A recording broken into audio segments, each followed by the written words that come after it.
kami sampaikan untuk yang peraturan menteri yang ketiga, yakni peraturan menteri nomor 28 tahun 2021 tentang pengadaan P3K JF Guru pada instansi daerah tahun 2021.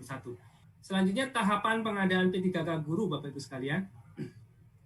Pertama adalah perencanaan, kemudian pengumuman lowongan, kemudian pelamaran, kemudian seleksi, kemudian pengumuman hasil seleksi, dan pengangkatan menjadi P3K. Peserta seleksi. Jadi P3K Guru ini peserta seleksinya secara khusus ada 4 jenis ini, Bapak Ibu sekalian. Yang pertama adalah tenaga honorer kategori 2 sesuai dengan database THK2 di BKN. Jadi database ini sudah ada di BKN dan itu sudah fix nama-namanya, Bapak Ibu sekalian. Yang kedua adalah guru non-ASN atau mungkin beberapa menyebutnya sebagai guru honorer. Guru non-ASN yang masih aktif yang mengajar di sekolah negeri di bawah kewenangan pemerintah daerah dan terdaftar sebagai guru di Dapodik di Kementerian Pendidikan dan Kebudayaan. Jadi kategori yang kedua adalah guru non-ASN di sekolah negeri dan terdaftar di Dapodik. Yang ketiga adalah guru swasta yang masih aktif mengajar di sekolah swasta dan terdaftar sebagai guru di Dapodik di Kemendikbud. Jadi sama, guru swasta di sekolah swasta, tapi terdaftar di Dapodik. Yang keempat adalah lulusan pendidikan profesi guru yang belum menjadi guru dan terdaftar di database lulusan pendidikan profesi guru Kemendikbud. Jadi yang keempat ini bagi masyarakat umum lainnya yang sudah lulus PPG namun belum menjadi guru itu diberi kesempatan pula untuk mendaftar. Bapak Ibu sekalian, terkait dengan ketentuan pengadaan P3K Guru ini, ada beberapa hal yang menjadi khusus ya. Jadi yang pertama, seleksi akan terdiri dari seleksi administrasi dan seleksi kompetensi. Sedangkan seleksi kompetensi tersebut akan dilaksanakan sebanyak 3 kali. Sebanyak 3 kali. Kemudian seleksi kompetensi akan menggunakan CAT UNBK Kemendikbudristek, jadi tidak menggunakan CAT BKN. Ini nanti koordinasi dan lain sebagainya akan dilakukan oleh Kemendikbudristek. Kemudian nanti sertifikat pendidik dan kualifikasi pendidikan itu akan merujuk di SE Dirjen Guru Tenaga Pendidikan Kemendikbud nomor 1460 dan seterusnya tanggal 15 Maret 2021. Yang ini juga sudah kami sampaikan pada kesempatan sebelumnya. Baik. Baik, ini pengaturan bagaimana keempat peserta tadi ya bisa mengikuti baik di seleksi kompetensi pertama, seleksi kompetensi kedua maupun seleksi kompetensi 3. Jadi yang pertama Bapak Ibu sekalian, yang boleh mengikuti seleksi kompetensi pertama hanya guru THK 2 dan guru non-ASN di sekolah negeri. Kemudian di seleksi kedua yang boleh mengikuti mereka yang tidak lulus di seleksi kompetensi pertama, namun kemudian juga sudah ditambah dengan guru swasta dan lulusan PPG, tadi peserta nomor 3 dan nomor 4. Yang ketiga, pada saat seleksi ketiga, siapa yang boleh ikut? Itu adalah guru yang tidak lulus di seleksi kompetensi kedua. Namun demikian Bapak Ibu sekalian, ini penjelasannya masih sedikit kurang. Pada seleksi kompetensi pertama dan seleksi kompetensi kedua itu masih berlangsung di sesuai dengan kewenangan masing-masing. Jadi maksud saya gini, untuk guru TK, PAUD, SD, dan SMP karena merupakan kewenangan kabupaten kota masih diberlakukan pada lingkup tersebut untuk tes pertama dan tes kedua. Sedangkan untuk guru SMA, SMK, SLB itu karena merupakan kewenangan provinsi maka dilakukan pada lingkup provinsi tersebut. Jadi belum bisa lintas kewenangan, belum bisa lintas provinsi maupun kabupaten kota. Sedangkan pada saat seleksi ketiga itu sudah boleh lintas kabupaten kota dan lintas provinsi. Jadi kita berlakukan secara nasional sekalian. Ini yang membedakan. Dan ini kira-kira aturannya, alurnya nanti adalah alur garis besarnya adalah seperti ini. Nanti pada saat pertama, itu seluruh peserta, jadi peserta pertama, kedua, ketiga, keempat itu akan membuat akun di SSCN.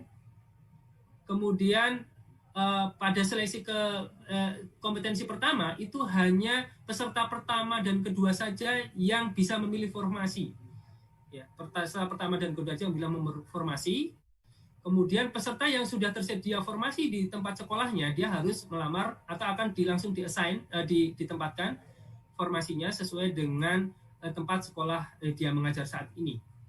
Kemudian bagaimana kalau tidak tersedia atau formasinya tidak tersedia, maka yang bersangkutan melamar di sekolah atau di jabatan lain yang sesuai dengan sertifikat pendidik atau kualifikasi yang bersangkutan, tapi masih dalam satu instansi. Kemudian yang kedua, akan dilakukan seleksi ya. Jadi seleksi kemudian lulus. Ada yang tidak lulus. Di seleksi kedua, seleksi pertama yang lulus itu langsung bisa dilakukan pemberkasan. Sedangkan tentunya ada masa sanggah dan sebagainya Bapak Ibu sekalian. Dan yang tidak lulus maka diberi kesempatan untuk mengikuti seleksi kompetensi yang kedua. Dan pada saat ini peserta pertama dan kedua akan memilih kembali formasi yang belum terisi. Ya. Jadi bisa saja formasi-formasi dari seleksi kompetensi pertama masih ada yang belum terisi, itu silakan dipilih lagi sesuai dengan serdik dan kualifikasi yang bersangkutan. Kemudian peserta 1 dan 2 dan 3 tidak dapat melamar di instansi lain, masih dalam satu kewenangan. Hanya pelamar 4, ya ini lulusan PPG, itu melamar di instansi sesuai dengan domisilinya. Ya, nanti akan dicek sesuai dengan NIK-nya, yang bersangkutan harus sesuai dengan domisilinya. Kemudian akan berlangsung ya, seleksi kompetensi kedua akan berlangsung. Kemudian misalnya lulus, ada yang lulus dan ada yang tidak lulus. Dan bagi mereka yang tidak lulus akan berlanjut di seleksi kompetensi 3, tapi saat ini berlangsung secara nasional. Jadi nanti peserta bisa memilih formasi secara nasional di tempat lain sesuai dengan serdik atau kualifikasi yang bersangkutan. Jadi dari kabupaten A boleh nggak milih kabupaten B, boleh ke provinsi C, dan seterusnya. Juga boleh yang tadinya di SMP, boleh memilih ke SMA, boleh memilih ke SMP, dan seterusnya sesuai dengan serdik dan kualifikasi yang bersangkutan. Kemudian Bapak Ibu sekalian, setelah itu selesai, ya, nanti seleksi kompetensi 3 selesai, itu ada mekanisme pengisian kebutuhan yang belum terpenuhi. Jadi ada formasi-formasi yang kosong itu akan kita penuhi dengan mekanisme yang secara otomatis. Jadi tidak melakukan seleksi lagi. Tidak akan melakukan seleksi lagi, akan kita akan melakukan secara otomatis bagi mereka yang memenuhi nilai ambang batas dan berperingkat terbaik.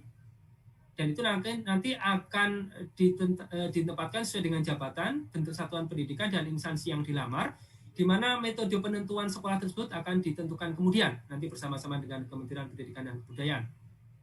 Baik, selanjutnya ada satu hal lagi Bapak Ibu sekalian yang perlu menjadi perhatian, bahwa nilai passing grade itu pada seleksi kompetensi pertama, kedua, ketiga bisa dipergunakan. Jadi seandainya seseorang melamar pada jabatan taruhlah guru PPKN SMP gitu ya, guru PPKN SMP pada seleksi kompetensi pertama, dia lulus passing grade tapi kemudian dia tidak lolos formasi karena kalah saingan, dan kemudian dia harus masuk ke seleksi kompetensi kedua, maka pada saat seleksi kompetensi kedua, passing grade yang bersangkutan masih bisa dipergunakan. Dan dia juga masih tetap bisa mengikuti seleksi di kompetensi kedua tersebut. Dan kemudian kalau yang bersangkutan juga lulus passing grade, maka dia diberi kesempatan untuk memilih yang terbaik mana passing grade-nya di antara seleksi kompetensi pertama ataupun seleksi kompetensi kedua. Begitu juga pada waktu seleksi kompetensi ketiga. Maka nilai yang lulus passing grade kompetensi pertama, kedua masih akan diperhitungkan dengan catatan Bapak Ibu sekalian, dengan catatan jabatan dan bentuk satuan pendidikannya sama. Jadi kalau tadi melamar pada guru PPKN SMP, di pertama, kedua, dan ketiga juga melamarnya pada jabatan yang sama. Tapi kalau kemudian yang ketiga, misalnya ya, yang ketiga dia melamar pada guru PPKN SMA, maka kemudian passing grade yang pertama dan kedua menjadi tidak bisa diperhitungkan. Itu aturannya. Kemudian ini adalah contoh kasusnya pada seleksi kompetensi pertama, pelamar yang memiliki sertifikasi sejarah melamar guru PS pada SMP dan lulus nilai ambang batas namun tidak lulus seleksi. Pelamar tersebut melamar kembali pada seleksi kompetensi kedua, memilih guru kelas pada sekolah dasar. Nilai seleksi kompetensi pertama tidak dapat digunakan karena peserta mendaftar di jabatan yang berbeda. Ini aturannya. Jadi mungkin penekanan dari apa yang telah kami sampaikan di sebelumnya. Baik. Kemudian Bapak Ibu sekalian, ada mekanisme penambahan nilai pada kompetensi teknis.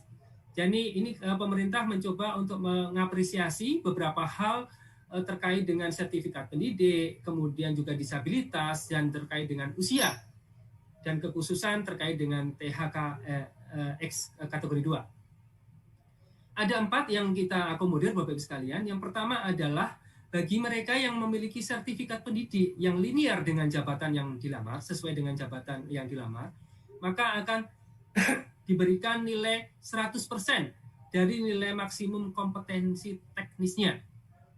Jadi berlaku untuk semua peserta yang memiliki sertifikat pendidik yang linear dengan jabatan yang dilamar.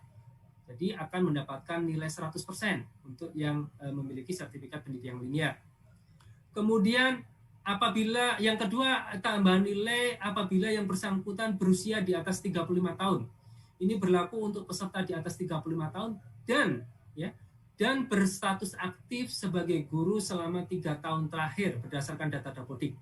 Jadi berusia 35 tahun dan statusnya aktif sebagai guru 3 tahun terakhir.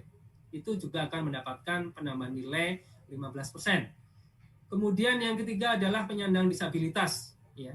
Itu karena kita tidak menyediakan formasi khusus untuk disabilitas di sekolah-sekolah tertentu, maka penyandang disabilitas pada prinsipnya dapat melamar pada seluruh jabatan. Hanya ada beberapa jabatan yang tidak dilamar, itu ada di Permenpannya juga, oleh beberapa jenis disabilitas tertentu.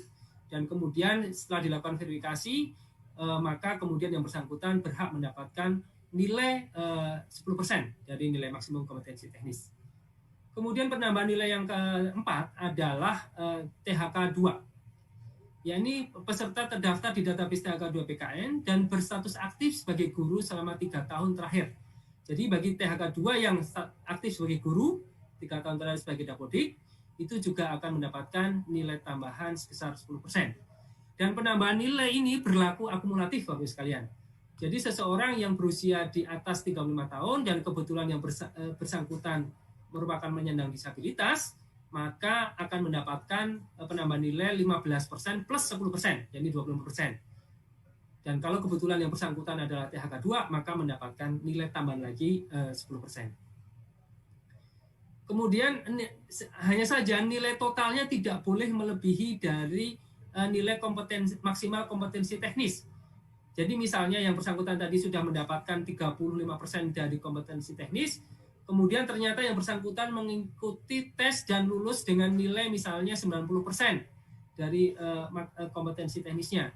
Maka bukan 90 plus 35 atau 125 nilai yang bersangkutan, tapi menjadi 100 karena maksimum nilai kompetensi teknis adalah 100. Itu yang kami lakukan. Baik. Saya kira ini contoh kasusnya sudah kami jelaskan tadi di depan. Kemudian ketentuan nilai kelulusan. Tadi pelamar yang dinyatakan lulus jika memenuhi nilai ambang batas dan berperingkat terbaik, tadi sudah kami sampaikan.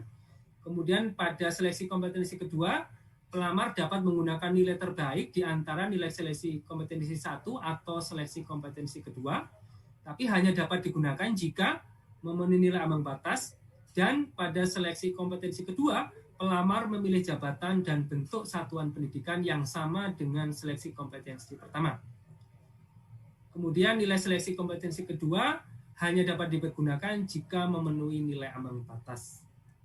Begitu juga pada saat tes ketiga tadi, nilai ambang batas pertama, kedua, dan ketiga dapat dipergunakan dengan ketentuan yang mirip dengan sebelumnya.